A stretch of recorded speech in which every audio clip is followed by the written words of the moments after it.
বর্তমান সময়ে জনপ্রিয় দুই অভিনেতা একজন ১.৫ যুগেরও বেশি সময় ধরে কাজ করে আসছেন জিয়াল ফারুক অপূর্ব, অন্যদিকে আরজে থেকে হয়েছেন অভিনেতা জুলফিকার ফারহান। দুই অভিনেতারই রয়েছে আলাদা আলাদা ফ্যান বেজ। তাদের নাটক মানে মিলিয়ন মিলিয়ন ভিউ অতিক্রম করা। এই ঈদে আসছে জনপ্রিয় এই দুই অভিনেতার বেশ কিছু নাটক।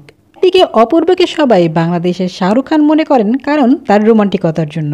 অন্যদিকে সাউথ ইন্ডিয়ান অ্যাকশন হিরোদের সঙ্গে তুলনা করা হয় মুশফিক ফারহানকে। ঈদে আসতে চলেছে ফারহানের বাজি, নজর, দহন, শেষটা তুমি, কানামাছি, আমি শুধু তোমারই হব, লাইজু এবং মধ্যবিত্তের সংসার। অন্যদিকে অপূর্ব নিয়ে আসছে এক ধ্রুবতারা, ভুল সবই ভুল, হাউ সুইট এবং কোনো এক বসন্ত বিকেলে।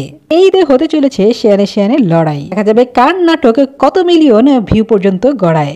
আপনি যদি অপূর্ব ভক্ত হয়ে থাকেন তাহলে এ লিখে কমেন্ট করুন, আর যদি ফারহান ভক্ত হয়ে থাকেন তাহলে এফ লিখে কমেন্ট করুন। তাহলে আজ এই পর্যন্তই, পরবর্তীতে নতুন কোনো আপডেট নিয়ে আবারও হাজির হবো। ততদিন পর্যন্ত আলবিদা।